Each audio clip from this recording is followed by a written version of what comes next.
Hey guys, it is Brandon from Crackbrain coming at you with part 2 of Everlasting Summer. Hope you liked the intro going through. It was a little bit different, give you a little premise of how the game is going to be playing in one of those playable novels. My voice is a little hoarse and feeling a little sick. I was up for most of the Rooster Teeth live stream for Extra Life 2017. And I can say they had some really good parts. Some parts I was really looking forward to didn't pan out. But by far, the best thing was Michael Jones dancing with Iris, his daughter. That was by far the best thing going through. I know that me and some friends were just chatting along on our RT Utah group Facebook Messenger chat thing. It was funny just sending clips to each other, and the best clip, as soon as the GIF comes out of Miles with that tongue hat.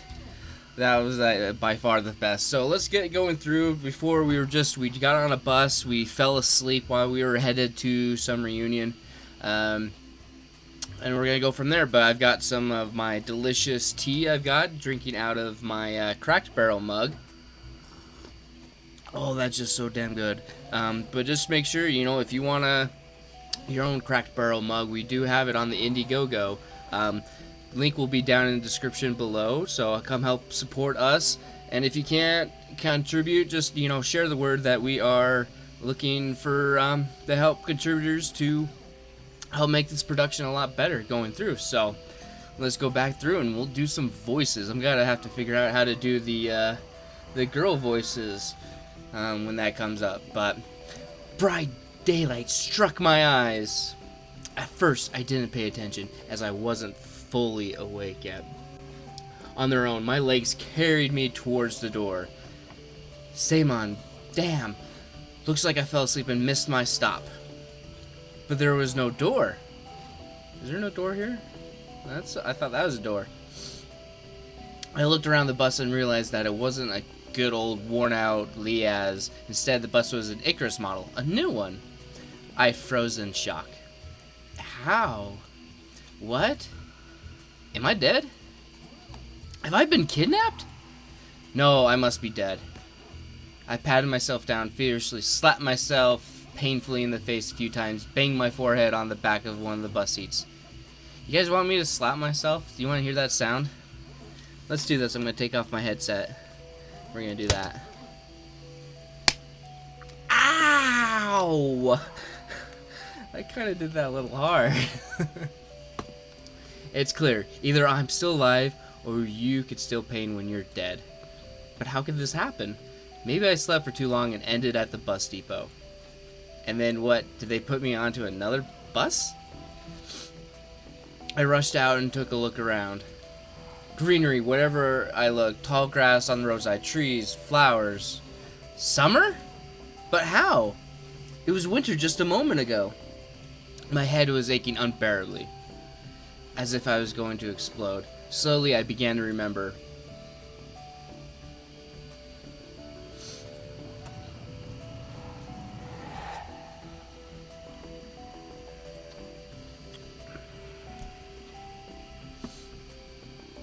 A long road running off the distance. Forests, plains, fields, lakes, and forests again. I think I was sleeping, but then how can I remember all of it? And then, a gap. Some girl leaning over me. She softly whispered something into my ear. Then a gap again. Ooh, girl whispering in my ear? And then I woke up here. Who is that strange girl? Or was she just a dream? For some reason, thinking about her made me feel better and calmed me down a little. I felt warmth all over, coming from the inside. Could it be her who brought me here? Then I need to find her. And the best place to look for her is away from here. I rushed to the left, then to the right, then stopped, hesitating over where to go. Finally, I ran in the direction from which the bus had probably came. What if it turned around? Oh no. Physical exercise does refresh one's mind. Thoughts become clearer and it gets a little easier to evaluate the surrounding reality. Not in my case, however. I was sitting on the roadside, wheezing and trying to ease my sore throat by gulping breaths of hot air. In any case, the run did its job. The fear withdrew for a while. Maybe I really am just dreaming. Though recalling my self-harm on the bus, I immediately rejected the idea. I'm neither dreaming nor dead. A narrow road ran through the field and far into the distance. That exact same road from my dream. I must be very far from home. And it's not just that, it was winter yesterday and it's summer now. It's the whole environment. Of course, summer is usually like this, green and hot, but here everything is not entirely lifelike. Everything looks like it was taken from a painting of Russian landscape artists of the 19th century. Again, this game is from Russia. The grass is just too lush. The brushes are not what like brushes should be. They are so thick that they can see anything through them. Like treetops, honestly. And the trees themselves? The forest was quite far away, but the trees looked as if they had closed their ranks and were now just waiting for the order to advance on the plains and fields. I caught my breath and looked at the bus, which was now barely visible. That was a good run. Fear overtook me once again. Those power lines. They must be people here. Oh, some of my customers over the past year, they live by power lines. That noise they make, that buzzing, that hum, irritate the crap out of me, and I have no way I would live next to power lines, just so you know. But what does it mean? In fact, that means nothing at all. Couldn't they have power lines even in hell? Roasting sinners over hot coals, that's so last century. I must have reached a point of no return, after which you should neither lose your mind completely or finally try to understand what is going on. And while I still have a choice, I should pick the second option. I slowly headed back to the bus. Of course it was scary, but I'm not likely to find an answer in the fields or the woods, and this wretched bucket of bullets is the only kind of link that I have with the real world. I should carefully scout the area. Can I click on anything then? A brick wall and its gates crown the outlet sign. Statues of pioneers standing on either side, and a road sign nearby showing the bus route number 410. That was the one we were on last night, right? Oh, that's so good. The trip's taking a bit too long today. I smirked. A person may start acting inappropriately in extreme situations. What? Something like that is probably happening to me now. This place didn't look abandoned at all. No rust on the gates, no damage on the walls. No, I see some rust right there. What could have a name like that? Just so you know, I can't speak Russian. Judging by the pioneer statues, it could be a kid's summer camp.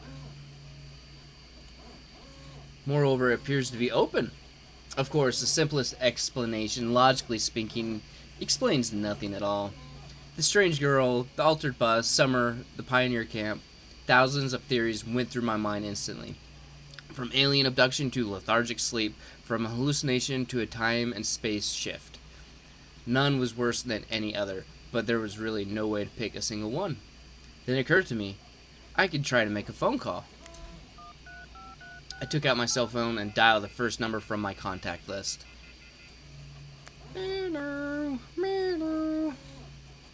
But instead of signal strength bars, the screen was showing a thick cross. Alright, there may be no signal in such a remote place. Though I cannot be the only one who came here. Buses don't drive themselves. I examined the bus from all sides to make sure it wasn't a hallucination. Bits of dirt on the bottom, some rust here and there, faded paint, and worn out tires. No, this is definitely a very ordinary Icarus.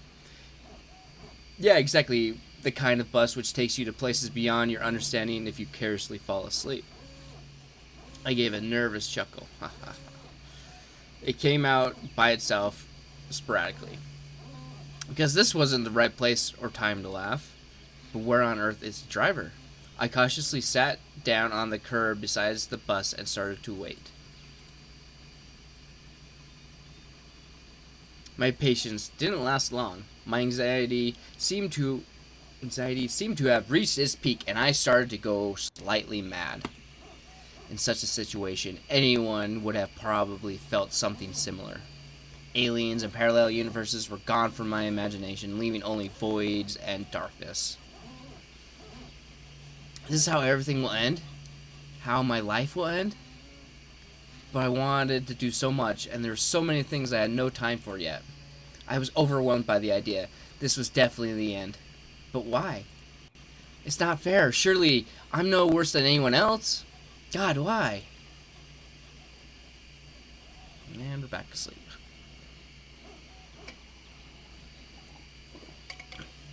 Tears were burning my eyes unbearably. I curled up and started rolling in the grass. Why? What did I do? Why me?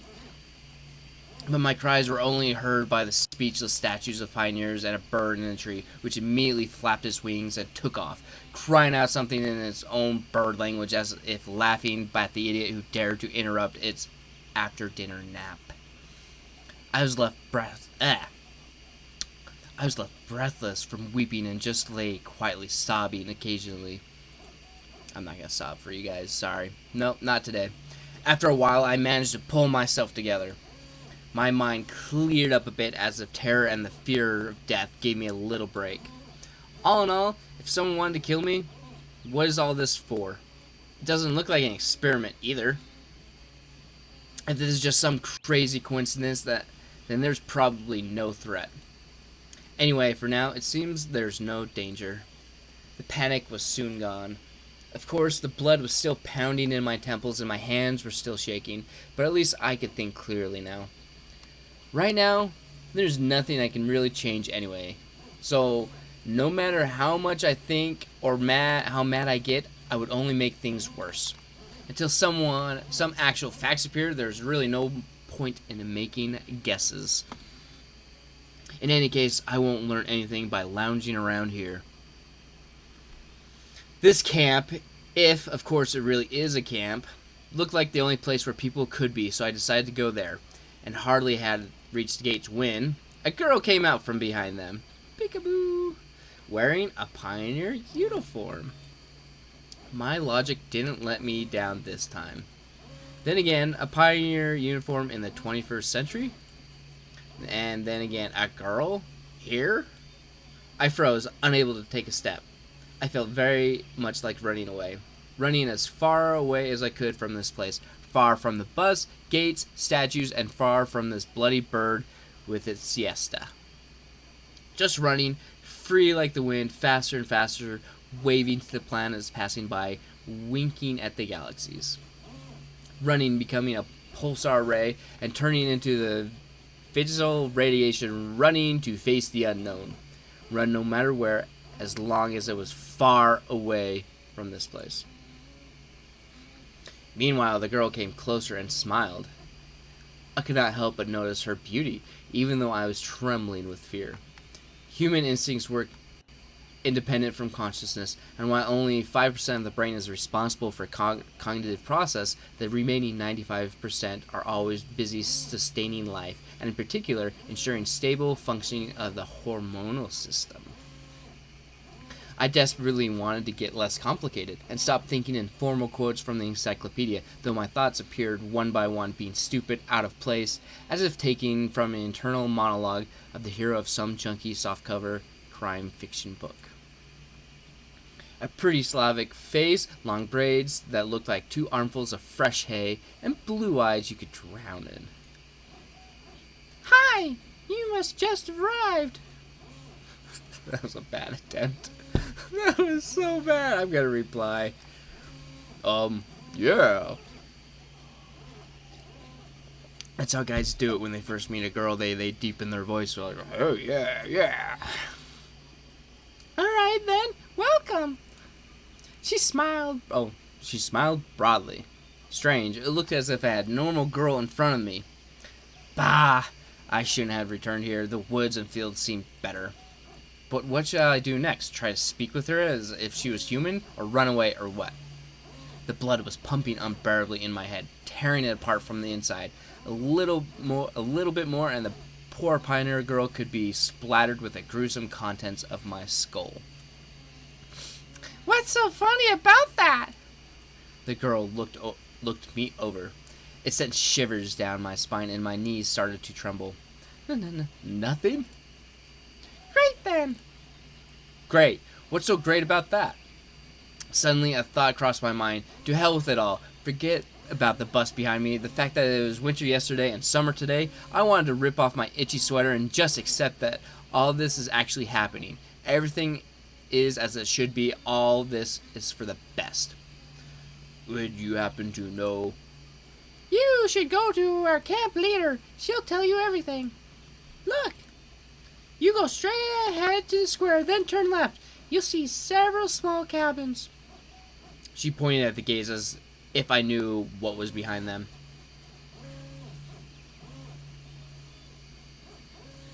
Huh. Well, you can ask someone where Olga Leblevna is. Got it? Of course I didn't. Well, I've got to go now. The girl waved her hand at me and disappeared through the gates. It seemed as if to her I was something ordinary. And all this show with the bus and the travels while awake or asleep were troubling only to me, while everything here is just the way it is supposed to be. Camp leader, pioneer uniform. What are they doing? A historic reenactment here? I hope I won't find Lean standing atop an armored car in this square. But even that would not surprise me right now. After standing alone for a while, I headed into the camp. A mere 50 meters ahead, a small one-story house popped on the left side. The sign near the door said, Clubs. I was about to come closer when the door suddenly opened and a short girl wearing a pioneer uniform came out.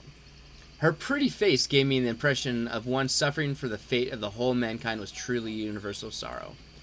As soon as she saw me, the girl froze, as if frightened. I froze too, considering what was best to do, to approach first or wait until she showed some initiative. Or maybe run away after all. Although this last option was constantly being suggested only by my self-preservation instinct. At least that's what I like to believe. Not the worst human instinct, but far from the most logical. If this instinct played poker against destructive abilities, the outcome would be predetermined. And those destructive abilities, or at least their semblance, were hinting to me that there was no need to be afraid of this girl. Suddenly someone jumped out of the nearby bushes. A girl wearing a bright red t-shirt with USSR written on it. Such a perfect reproduction of the age. She looked quite short from a distance and was probably younger than both pioneer girls. The one at the gates and the one at the gates and this girl at the door of the clubs. At last I decided to come closer, but the USSR, as I called her in my mind, jumped towards the first girl and started telling her something while wildly waving her arms.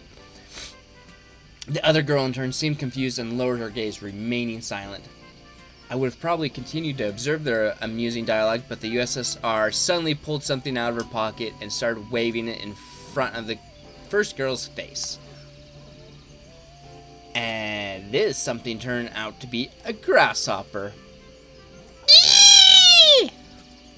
The first girl squealed. I can't believe I just did that squeal. Oh my gosh.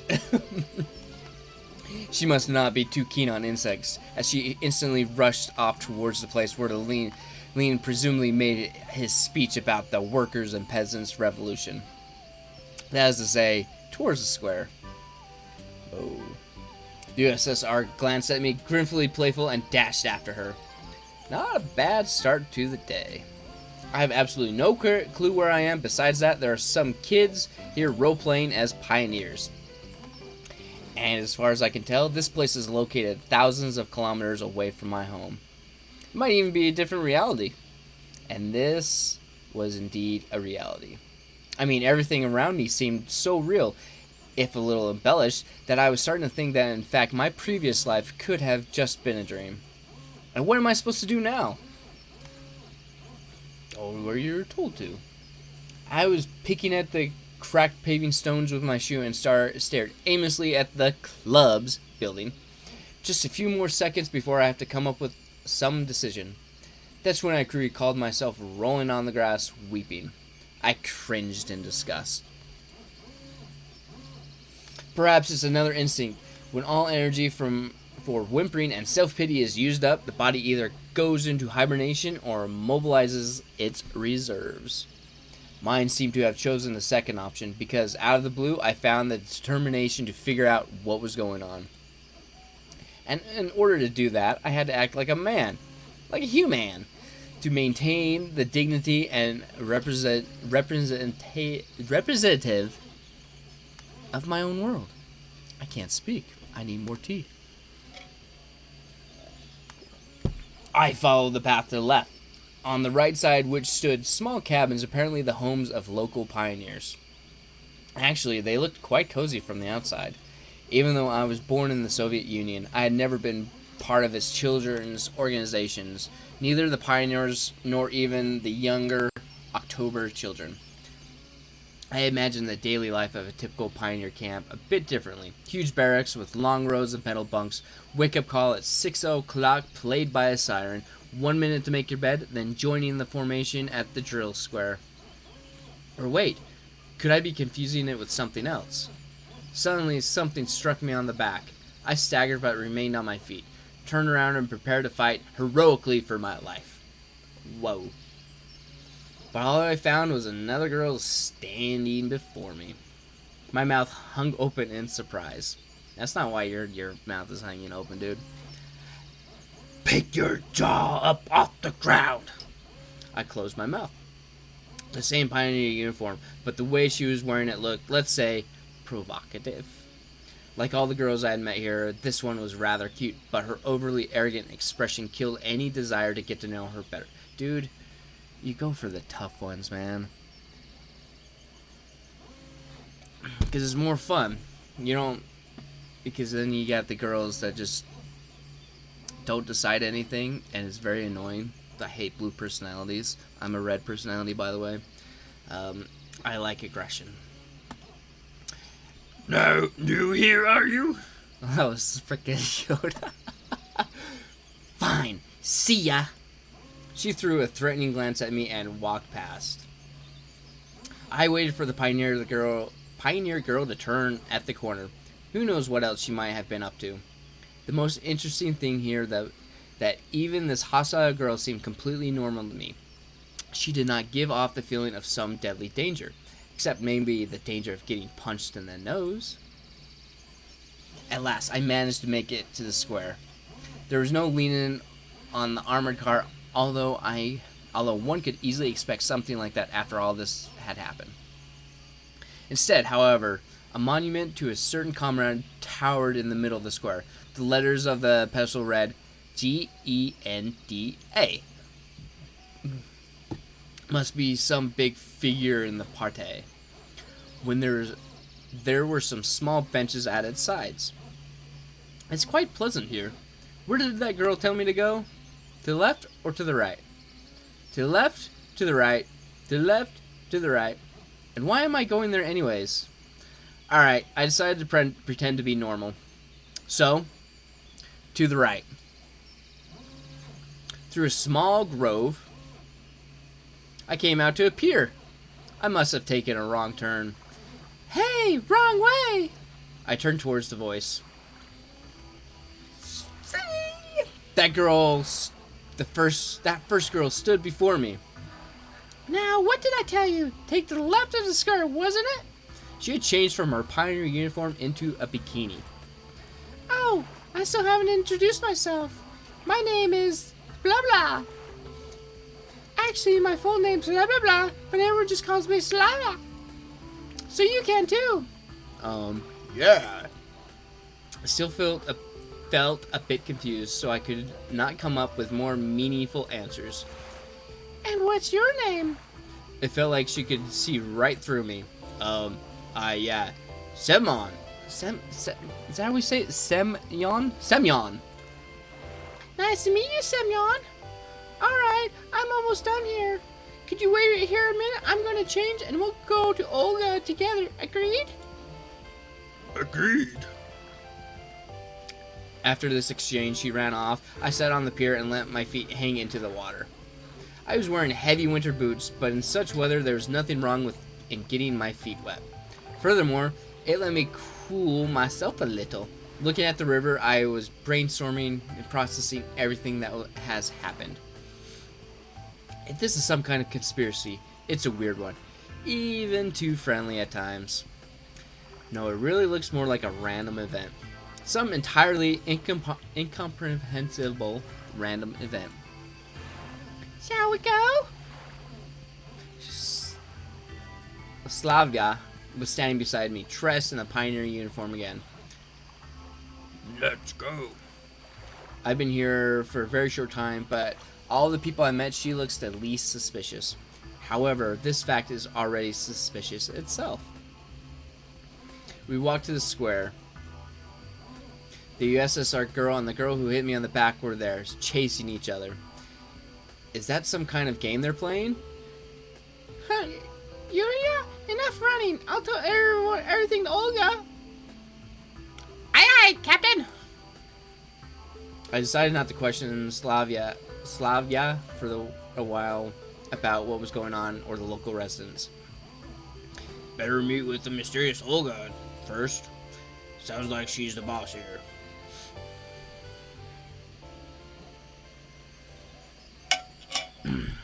We walked past the rows of almost identical cabins, some of which looked like fat beer barrels, while others looked more like household sheds. There's the beer barrels and the sheds. Finally, Slavia stopped in front of the smallest one-story cabin. They're all one-story, except for that one. It looked like an artist painting the faded paint, chipping here and there with age. It was sparkling in the sun. The window shutters, slightly ajar, were swaying almost unnoticeably in the wind, and huge lilac bushes were growing at the sides. It seemed as if this ramshackle hut was drowning in a storm of purple silk, and the lilacs, like some elemental force, were inexorably destroying the troops' leader's house. What are you standing around for? Let's go! Slavia snapped me out of my daydreaming. And stop teasing Lena already. Holy shit. Rena? Sounded like there's someone inside. Indeed, a moment later, the door swung open and Yulela ran out and dashed past with the same mischievous grin. The pigtail girl came out next. Don't let it bother you, Lena. So her name is Lena. Gotta be thankful it's not Rena, at least. But I don't. Instead of finishing... doing her voice. Instead of finishing her sentence, she blushed and quickly headed towards the square. For some reason, I felt like turning and following her with my eyes. But Slavia said, "Come." We entered the cabin. Inside, it looked something similar to what I imagined. 2 beds, a table, a couple of chairs, a simple carpet on the floor, a wardrobe. Nothing special, but at the same time I felt homelike and cozy, although this room was almost in the same state of disorder as my own flat. The girl standing near the window appeared to be about 25 years old. Well, that's closer to my age. Nature had obviously gifted her with a pretty face and a good body. At least one thing can keep you happy in this pandemonium. The locals are beautiful. You're finally here. Excellent. My name is Olga. I'm the camp leader. Nice to meet you. I'm Simon. I decided to talk if I wasn't surprised by anything that was going on. She came closer. We've been expecting you since early morning. You've been expecting me? Yes, of course. And when does the next bus come? And why do you need it? Yeah, right. Why would I need it? Guess I shouldn't ask direct questions. The people here may react to them quite unlike how I prefer. And I doubt I'd get any answers. No reason. I'm just curious. By the way, where are we exactly? Our mailing address, I mean? I wanted to send a letter to my parents to tell them I got here fine. For some reason, I had the desperate idea that if I played along, I would find something out. Oh, but your parents called just a half hour ago. Sent their regards to you. Now, that's a surprise. So, can I call them? Because I forgot to tell them something before I left. No. She gave me a sweet, spontaneous smile. Why not? We don't have a phone here. Then how can my parents make a call here? This turned out to be pretty good. I've just come back from the district's central town. I talked to them there. Ah, so that's how it is. And can I somehow get to the town? No.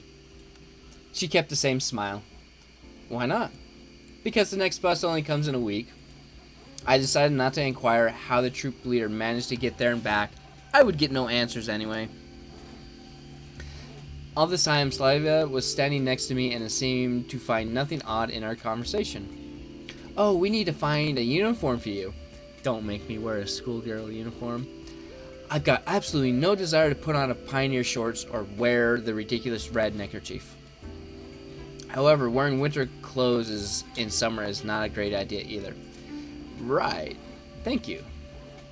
I wonder if I'm the only one here who finds it strange that someone's wearing a coat and winter boots in such heat. Rightio. I'll be off then, and you can get... start doing an accent. And you can get yourself acquainted with the camp. Don't forget to come to dinner in the evening. Having said that, she walked out of the cabin. No, walked is not the right word. She rushed out. I ended up alone with Slavia. I must go too. Got things to do.